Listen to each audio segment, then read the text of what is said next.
بسم الله الرحمن الرحيم. الحمد لله رب العالمين، والصلاة والسلام على أشرف الأنبياء والمرسلين سيدنا محمد وعلى آله وصحبه أجمعين. برزان لا دوسير أجرى بردوا بابتك تقريبا بشيوية ناوة ولا ناو خلقا أوش دربالي نوجي تراويح كآية نوجي تراويح كردني بمشي وازي هي لمزقوتا كان سنة يا بدعية هو كاركش أقريته أوي كما مصايكي آيني لبرنامجك لكنالك أسماني أم بابتي والوجانوة من بداخل علم يعني أم كنالانا لباتي همو خزمة كردني بآينو بمقدسات وبيروزكاني خلق بمشي وازي دين ناو بناو كومالي خلق دين نسر تلفزيون وكنالكانيان اوان دیارە مەبەستەکانیان چی ئەوان ئەیانەیە بشێوەیەکی ئاینی دروست بکەن ئەوان ئەیانەوێت ثەوابیت لە دینە پیرۆزیەکان لە دروشمە ئاینەکان دابڕنن مەبەستەکە واضحە بۆ ئەوەی پەردەپۆشی گەندەڵی و مشەخۆری و ئەو هەموو قەیرانی بەسەر ئەو میلەتەیان هێناوە پەردەپۆشی ئەمانە بکەن و خەڵک بەم بابەتانەوە سەرقاڵ بکەن. ئەمە سەیر نییە بۆ کەناڵەکان، سەیر ئەوەیە مامۆسایانی ئاینی بەڕێز ببن بە بەشێک لەم پرۆژە چاواشەکاریە. مامۆسایەکی بەڕێز دێتە سەر تەلەڤیزۆن بە هەموو جورئەتێک و سەراحەتێک گەڵێ نوێژی تەراویح بیدعەیە، بەم شێوازەی سیشەوە لە مزگەوتەکانە خەڵک و ئەبێتەوە ئەیکەن ئەمە بیدعەیە و ئیستیشاریش بۆ ئەکا کە پێغەمبەری خوا صلی الله عليه وسلم ئەمەی نەکردووە. مامۆسای بەڕێز یعنی ئەم بابەتە من تەمەنا ئەکەم ئەمەی کە گوتوتە مەبەستێکی لە پشتەوە نەبێ، ئەمەی کە گوتوتە لە کورتبینی خۆت گوتە بێتێت یا لەوەی کە ئیطلاعت نەبوو لەسەر کۆی دەلیلەکان ئەم قسانت کردبێ. من کۆمەڵێک حديث ئاماژە پێ ئەکام و یەکێک وەڵامی بەڕگەی قسەکانت ئەدەمەوە، ناچارم وەڵام بدەمەوە لەبەرەوەی قسەکانت بە شێوەیەکی زۆری ناوەتەوە بۆ خەڵک، ئەوەش واجبێکی شەرعیە کە من ڕوونکردنەوە بدەم لەگەڵ ڕێزم بۆ کەسایەتی جەناب و مامۆسایەکی ئاینی. حدیثێکمان هەیە لە بوخاری و مسلمە کە جەناب ئەڵێ بیدعەیە، لە بوخاری و مسلمە خاتو عایشە بۆمانەگێڕێتەوە ئەفەرمێ أن رسول الله صلى الله عليه وسلم صلى ذات ليلة في المسجد، أفرمي شوي كان لمزقوت نوجي كده فصلى بصلاته ناس كومالي خلق لدوايا ونوجان ديار باسي تراويحة ثم صلى من القابلة أفرمي شوي داهاتو تليج لمزقو نوجي كده فكثر الناس خلق زور هاتن بو نوج لمزقوت ثم اجتمعوا من الليلة الثالثة شوي سيمش بيغمبري خواه صلى الله عليه وسلم نوجي كده خلق زاتر كوبوه شوي چوارمش أفرمي فلم يخرج إليهم رسول الله صلى الله عليه وسلم لشوي شوارما بيغمبري خواه صلى الله عليه وسلم نشو بونيش فلما أصبح قال أفرمي كالروج بوا بيغمبري خواه صلى الله عليه وسلم فرمي قد رأيت الذي صنعتم فرمي بينيم هاتن بو مزقوت وكوبو نوا ولم يمنعني من الخروج إليكم إلا أني خشيت أن تفرض عليكم فرمي بويا نهاتم إمامتان بو بكم ترسان فرض بي بسرتانا أقل من هرسي شوكا بيم أما بەڵگەیە لەسەرەوەی کە ئەم نوێژە سنەتە بەڵام بۆ پێغەمبەری خوا صلی الله عليه وسلم بەردەوام نابێ لەبەرەوەی فەرز نەبێ لەسەر سەحابە کە فەرزیش بێ مەشەقەت دروست ئەکا. کەواتە خلافەکە لەوە هەیە کە پێغەمبەری خوا صلی الله عليه وسلم نوێژەکە یعنی تەوەرەکە بە دیقەت ئەوەیە جەناب دەڵێ بدعەتە أخل لكوي أم موضوعا كعلي بدعاء يعني كأنما نبوة وجودي أم نوجه لمزقوتا نبوة أو تا أم بخاري ومسلم على نوجه لمزقوتا بوا بيغمبري خواه صلى الله عليه وسلم بوي بردوام نبو لبروي فرض نبي لسريان. حديث كتير مانه أبو هريرة يجرته وأفرمي بيغمبري خواه صلى الله عليه وسلم شوبوا مزقوت فإذا أناس في رمضان يصلون في ناحية المسجد بينيكم مالي خلق لسوتشك مزقوتك يا نوجكا فقال ما هؤلاء فرمي أوانكن فقيل هؤلاء ناس ليس معهم قرآن فرمي أوانا خلقكن قرآنيا لبرنية وأبي بن كعب يصلي وهم يصلون بصلاته أبي كري كعب نيجي جماعتيا بؤكا نيجي تراويح بجماعة بويانكا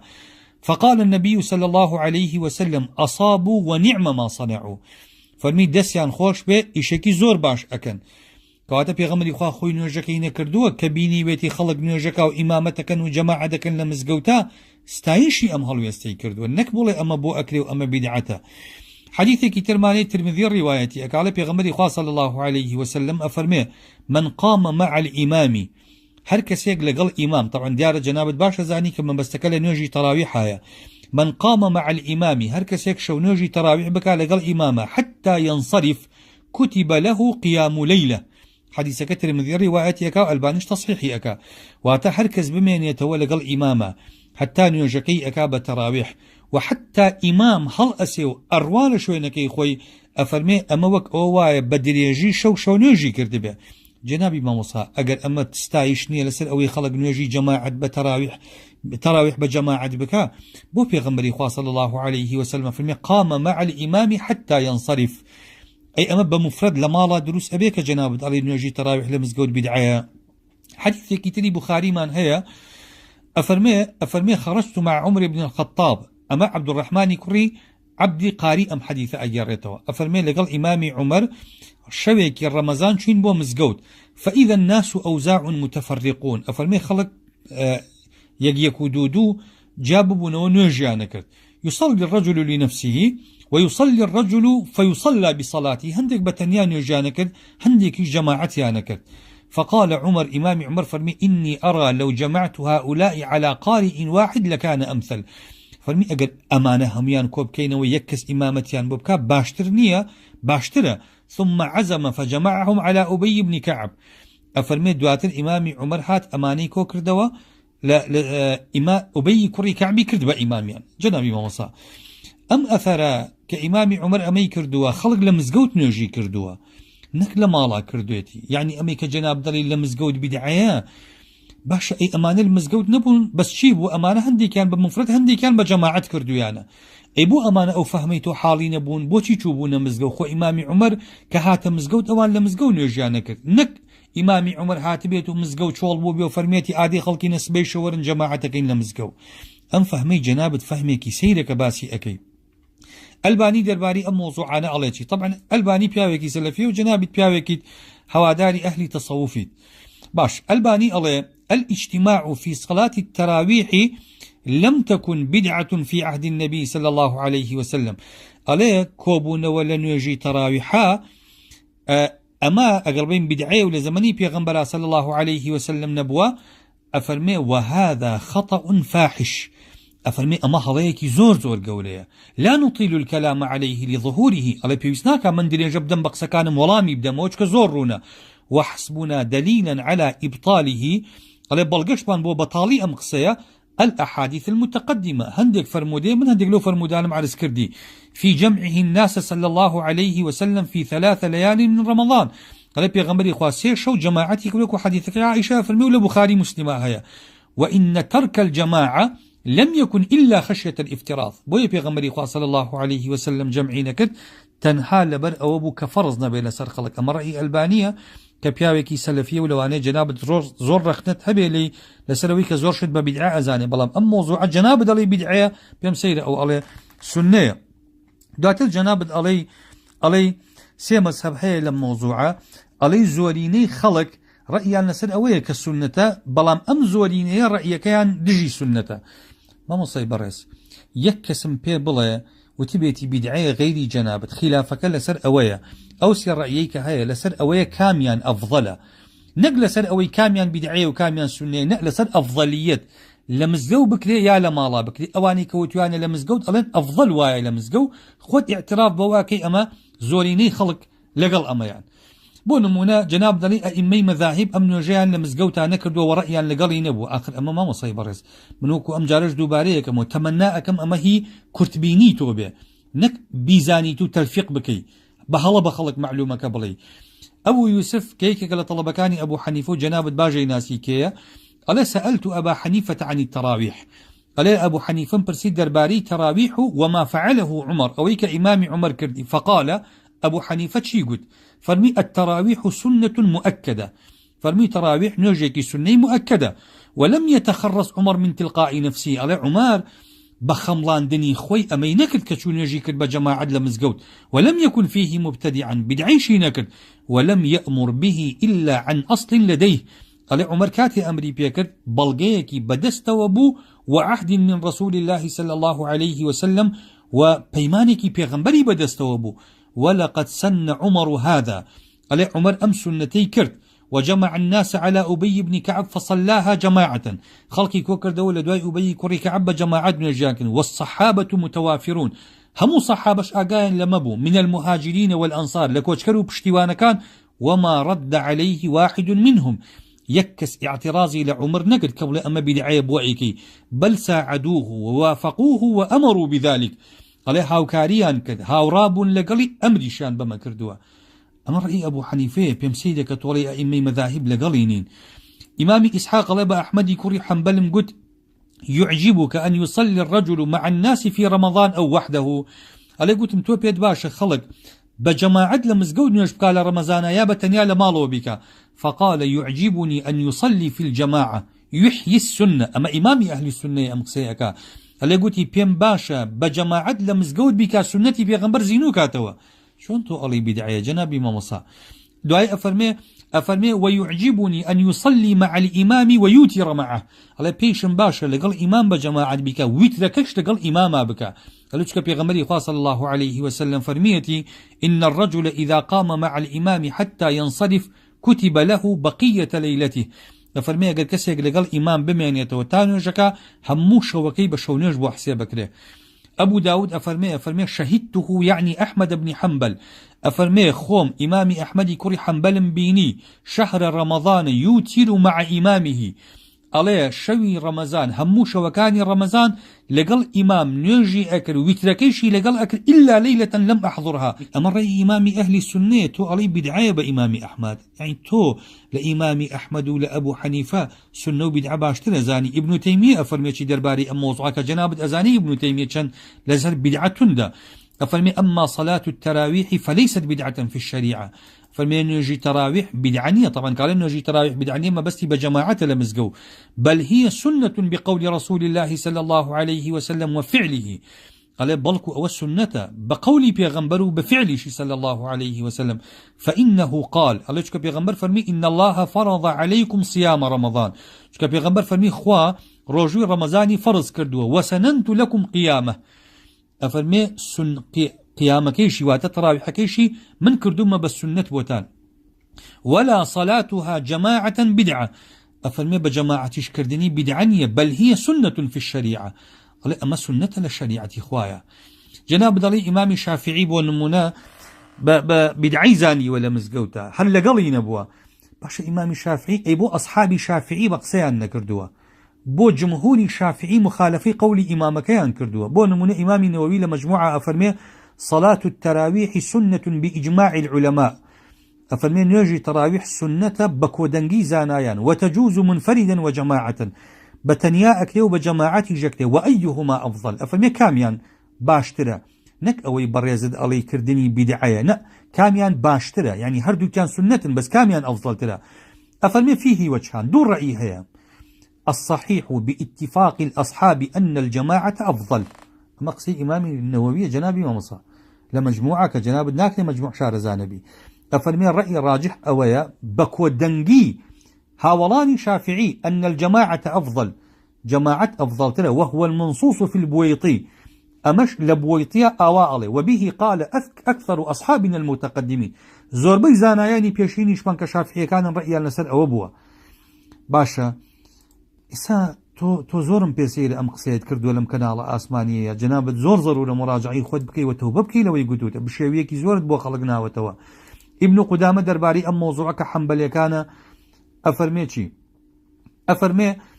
ولنا إجماع الصحابة قال بلغي دستي إيما كان يجي تراويح لمزقوتا سنتا قال كودنجي هاولاني بيغمبرة لعهد إمام عمر وجمع النبي صلى الله عليه وسلم أصحابه وأهله في حديث أبي ذر. وبيغمبري خواه صلى الله عليه وسلم أصحاب كانوا خزانة كان يشكو كردوتو لمزقوت لحديثك أبو ذر لوشن شويا. أفرمي أفترى أن الصحابة يجمعون على بدعة في الدين قالت وبيوايا صحابة كان كودنك أبن لسر بدعيق لدينا أبيشتوا ولا يعارضون عمر في ذلك. قال بو برهلستي إمامي عمر يعني نكد أقر بدعبو أقر أوان بلايا نو بدعبو بل إن بعض الصحابة امتدح فعل عمر في صنيعه ذلك بعد وفاته.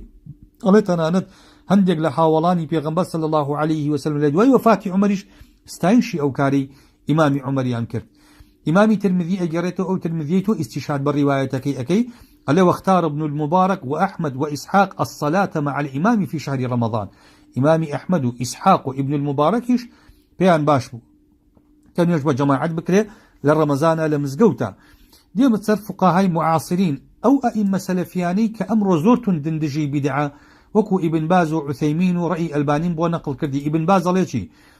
ألا لا بأس بها في البيت ألا آساني إنسان يجي تراويح لمزقوت لما الله بك ولكن في المسجد أفضل على بلام لمزقوت خيري زاتر السنة أن تصلى في المساجد باشتر وايا السنة وايا لمزقوت كان بكري كما فعلها النبي صلى الله عليه وسلم وفعلها الصحابة ألا وكو چون بيغمبر صلى الله عليه وسلم كردي وأصحابي بيغمبريش كرديان أما رأي ابن باز جنابي ما وصى أم قصيد لكيو هنا بدعي لمزقوتا ابن عثيمين الله يشي ألا ولا ينبغي للرجل أن يتخلف عن صلاة التراويح ألا كسبوينيا نشب ونجي تراويح لينال ثوابها وأجرها ألا بأوخر باداش تقوري بقسمت به ولا ينصرف حتى ينتهي الإمام منها مزقوتكش بجيناهي حتى إمام نروى ومن الوتر حتى إمام وتركيش طواونك ليحصل له أجر قيام الليل ألا بو أوي هموش وكي بشونيش بو حسيب بكري ناكل جنابت لابن عثيمين وابن باز والباني تنتربي لسربي لو اوانش الجيريان كردبي لم بدعيا لموسوعي فقهي كجنابة أزاني وزاري أوقاف كويتي دري كردو صدها عالم نوسيويانا أفرمي وقد واظب الخلفاء الراشدون واتا خليفة كان بيغمبر صلى الله عليه وسلم والمسلمون من زمن عمر أبو بكر راست أو جماعة زينون كردوت ولا سردمي خويا بلام لدواي عمر وكيما سي خليفة مانه إمامي عمر وعثمان وعلي وأصحاب لقل أمانة على واظب على صلاة التراويح جماعة أفرمي همو أمانة نوجي تراويح يعني بجماعة كردو لمزقوتا وكان عمر رضي الله عنه هو الذي جمع الناس فيها على إمام واحد إمام عمر أم سنة زينو كردو ولا سردمي خويا نكردني أبو بكر جناب الباشا زاني ناكري ببلغا چونك لسردمي أبو بكر كم خلافتي أبو بكر كم بوا 2 ساڵ و چەند مانگێک بوا دوم سرقالي زور بوا سيم أو صحابة همو أو صحابة دي نقل إمام عمر بون كس نيود أبو بكر نيكردو چون سنتي أبو بكر بو إما سنتي خلفاء راشدين هي عمرش خلفاء راشدين ما دام عمر تثبيتي كردو والصحابة مخالفين بوا كس مخالفين بوا كواتبه بإجماع جناب دزاني إجماع صحابة إجماع سكوتي وصريحان بو إما حجة لدينا بتايبتش كسنتي بيغمبر وبلغي سنة بونيشم عرس كردي لحديث كان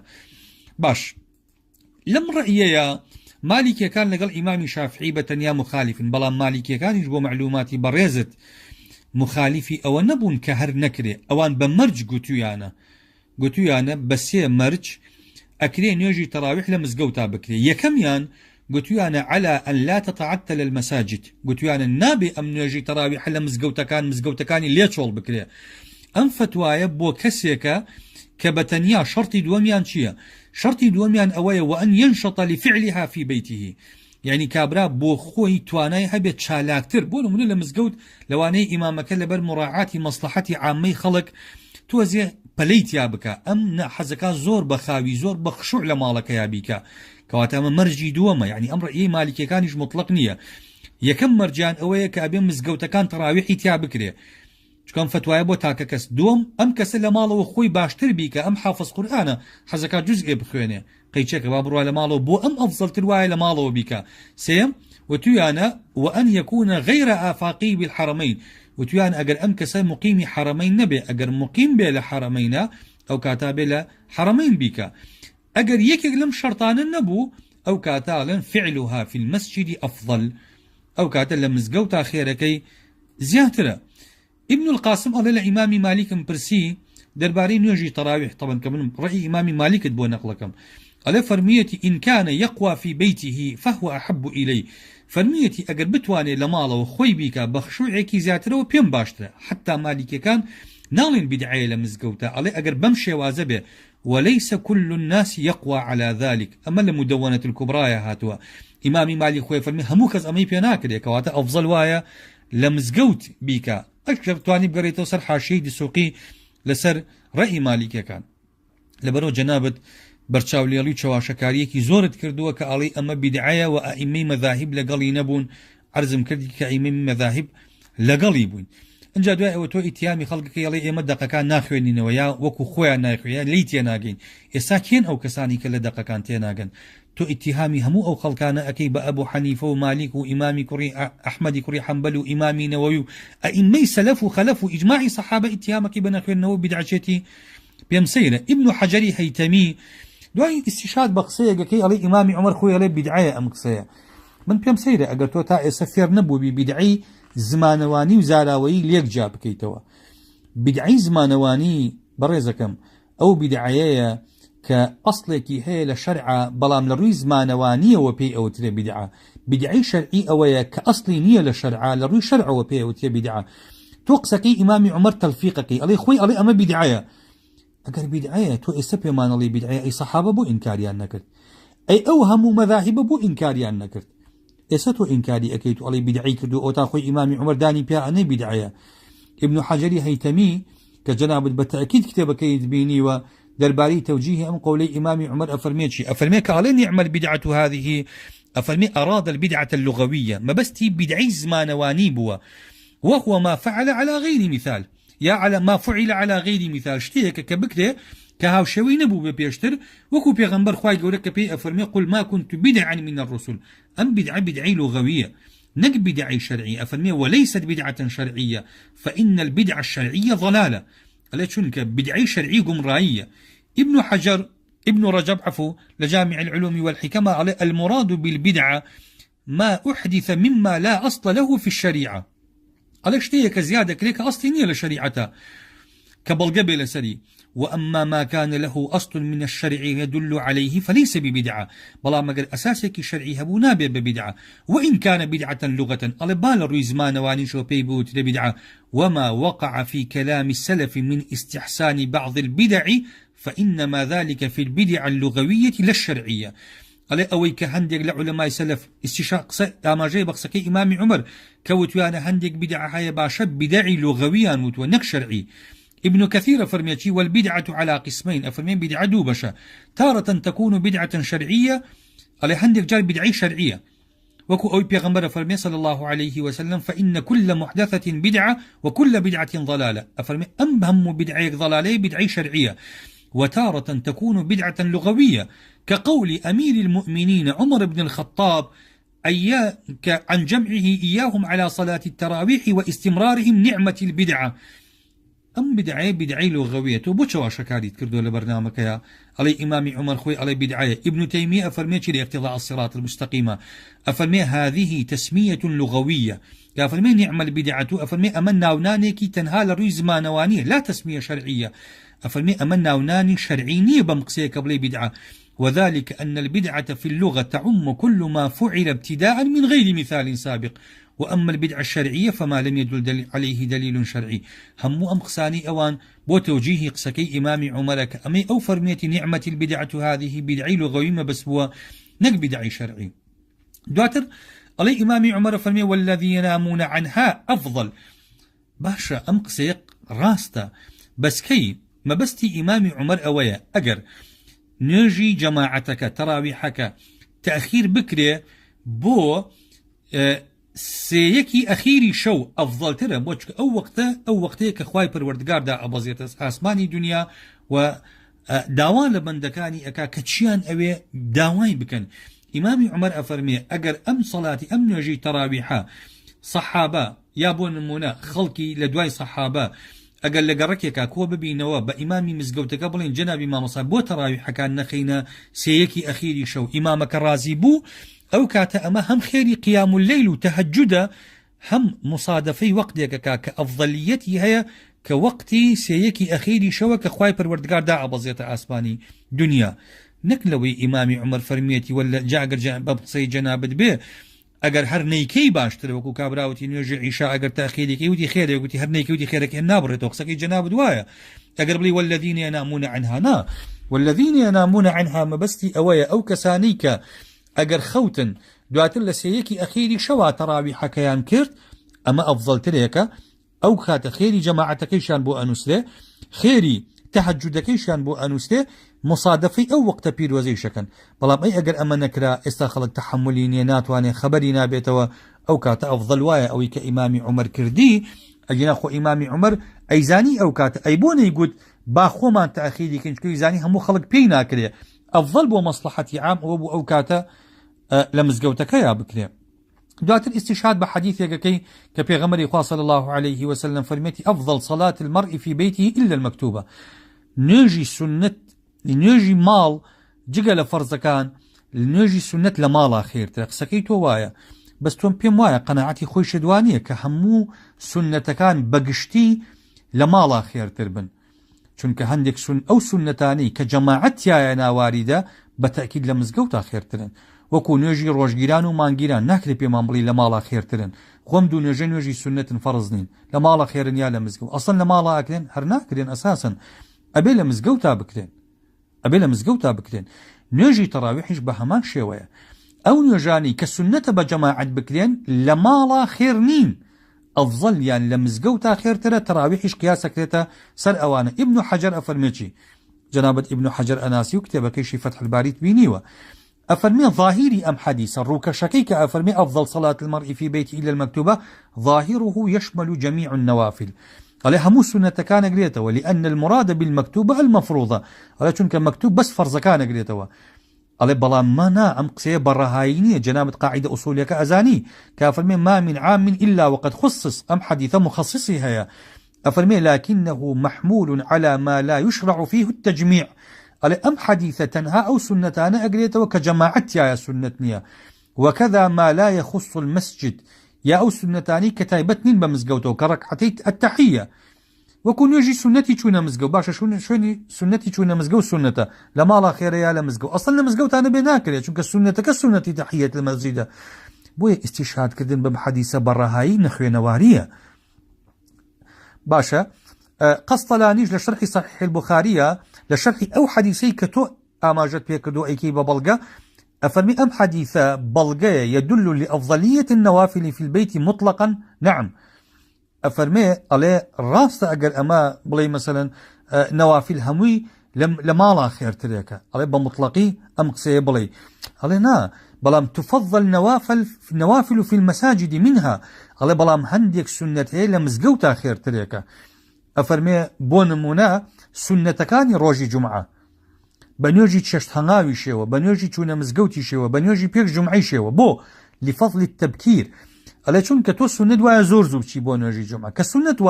وایە ئەم سنەتانش بەریتە مزگەوت بیکەی، والتأخير لطلب الساعة، ئەڵێ حتى ئەو سنەتانی کە لە ڕۆژی ئەکەونە ڕۆژی جومعەوە لە دوای نوێژی جومعاش خێرە ئەو سنەتانە هەر لە مزگەوتا بکرێ، بۆ ئەوش کە پێغەمبەری خوا صلی الله عليه وسلم فەرمێ سەعاتێک هەیە لە جومعە دوعاتیایە مستەجابە، تۆ سنت وایە ئەو کاتە لە مزگەوتا بی، لەبەرەوە سنت وایە سنەتەکانیش لە ڕۆژی جومعەیە لە مزگەوتا بکەی. نص على نحوه في الأم، ئەفەرمێ لە کتێبی ئومی ئیمامی شافعیە ئەم مۆزوعی باس کردووە، کەواتە بەڕەهایی ئیستیشهادکردن بەوەی هەموو سنەتێک لە ماڵا فەزلی زیاترێکە غەڵەتە و چەوانشەکاریە، ئەم سنەتانە ئەفضل وایە، ئەوەش قسەی ئەئیمەکانی مەذهەبی ئیمامی شافعی. بۆیە مامۆستای بەڕێز، یعنی من تکا ئەکەم ئەم بابەتانە نە لە بەرژەوەندی بەڕێزێت نە لە بەرژەوەندی مسلمانان نییە، بەو شێوازە چەواشەکاریە تۆ بێیت بەم شێوازە بڵێ نوێژی تەراویح بیدعەیە لە مزگەوتە، ئادی یەک قسەی عالمێکم پێ بڵێ ئەمەی تۆی گوتبێ، هەموو قسەی عولەما ئەڵێن خلافەکە لەسەر ئەفضەلیەتە، ئەفضل وایە لە مزگەوتا بکرێ یا لە ماڵا بکرێ، بەڵام ناساندنی وەکو بیدعا وەکو حرامێک وەکو ضەلالەتێک ئەمە بەڕاستی کارەساتە و تاوانە. جەنابەت بەرپرسیاری لە قیامەتی ئەو خەڵکە، جەنابەت مەفروزە پێشەوای خەڵک بی لە دینداریە، پێشەوای خەڵک بی لە ئاسانکاریە، پێشەوای خەڵک بی لە پیرۆزکردنی ئەم مقدساتانەیە، نەکەویتە ژێر هەژمونی کەناڵێکی موسەیس کە ئەوێت چەواشەکاری و فەوزای دینی بنێتەوە بۆ خەڵک، کە ئەوێ لێڵی لە مەسەلە ئاینەکانە دروستکە بۆ ئەوەی پەردەپۆشی سەقەتی و شکستە سیاسەکانی حیزبەکانیانی پێ پەردەپۆشکەن،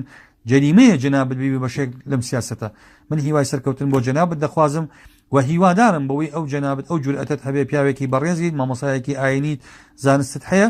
ئەو جورئەتت هەبێ کە پاشگەز بیتەوە بە عەلەنی لەم ڕێیەی کەوتوتە، چونکە پێم وایە خەڵکێکی زۆر لەم سنەتە گەورەیە دوورەخەیتەوە و تۆش بەرپرسیارەتی قیامەتی هەڵەگری. وەسەلام عەلەیکم وەڕەحمەتوڵڵاهی وبەڕەکاتوه.